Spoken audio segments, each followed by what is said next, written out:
Okay, here now with NLL leading point getter Shawn Evans. Shawn, thanks for being on the show. I guess we'll start off by saying you guys are looking like one of the hottest teams in the NLL, the winners of your last 3 games.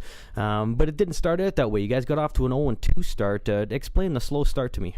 Yeah, like you said, it was a slow start, and I don't know if it was to deal with us being at home and, had everything to, pretty much worry about and get stuff with the media done at home. I don't know, but the road trip sort of seemed to turn us around there, and, I think it was just a big, having our offensive guys healthy. First 2 games, we were missing Dobie, and then we were missing Beltman, and then, then the third game we had everyone back, and then we just seemed to get things going, and, things just started coming together, and sort of momentum's on our side right now, and, our defense playing great with Poole and stopping the shots that he should stop, and it's just things are just rolling. You're leading the team in scoring, and you're also leading the league in scoring as well after week 5.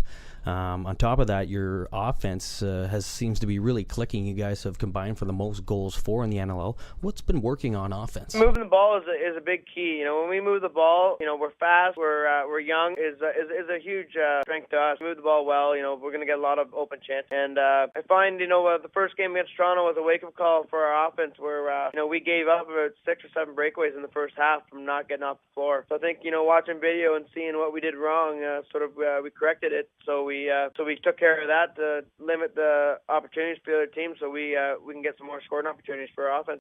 You guys don't have the luxury of practicing or being as close as some of the teams in the East do. How do you guys work on chemistry, and how do you stay so close?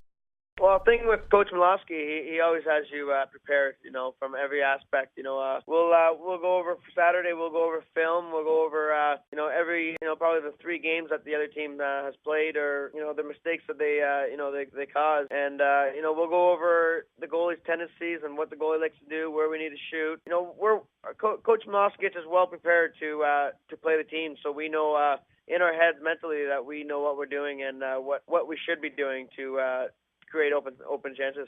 Everyone's close. I've been there for a second year now, but it just feels like the guys welcome with open arms, and they want to know what's going on, and they just a close bunch of guys. And with with the Flames on our organization, it just keeps everything tighter with meals after our game and meals after shoot around, and just to keep us there and together is a big thing. And it's just a great group of guys to play with, and bunch of group of guys that will play hard for each other and battle in the trenches to do whatever it takes to win. Calgary has a rich sports tradition there with the Stampede and the Calgary Flames and their Stanley Cup runs.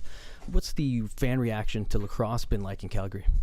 Our first game we had about 12,000 fans there, and I think second we had about 9. So I think I think the word is spreading around there, and I think it's picking up huge. So I think when you're winning too, it helps out. So I know the first 2 home games didn't probably help us out that much, but I think now that we won 3 in a row, that it should be picked back up now. I know I'm hoping that it picks back up and we get some good crowds, because we're excited to watch, and it's good entertainment for the fans to watch us. You've got a big game coming up with your provincial rival, the Edmonton Rush, this weekend. What's going to be the keys to success in winning that game? Well, Edmonton's going to be hungry. They're 1-3. I'm sure they're going to be talking this week and going over a lot of stuff about our team. So big thing is with us, we just got to watch our game tape from last week on them and try to correct the stuff that we did wrong, and hopefully try to maybe slow the pace down a little bit, not to get in that transition run and gun kind of game, because that's not our game when we get up by a few goals. So I guess we just gotta just look at the video and see what we got to do, and hopefully keep the momentum going forward. You had a successful summer season with the Lakers, winning the Mann Cup and leading the team in both the regular season and playoff scoring. You seem like you're on top of your game right now. What can you say about your health and your success? I think my game's where it needs to be.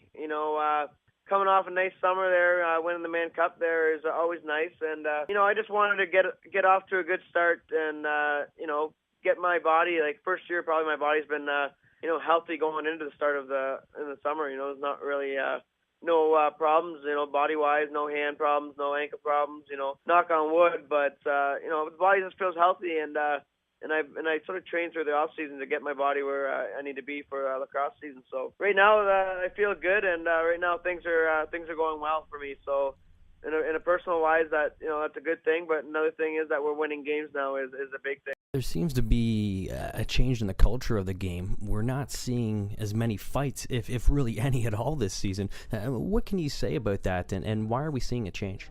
Well, I think you see the decline in fights in kind of every sport, really. I think lacrosse has really turned into, you don't really see the fighting anymore because, you got to be able to play both ways of the game. You got to be able to score and play defense. So I think it's just, it's a fast-paced game where, I think the teams are so tight. How many games have we seen that they're one-goal games? Probably about 10 or 11 games that have been one-goal games. So, you can't really, put your team under with trying to fight somebody and take the momentum off your side when it's a one-goal game. So I think that's a big thing right now. Now, what about the crease dive? We're seeing more and more of it. You spend a lot of time behind the net, kind of a la Wayne Gretzky, where you set up shop.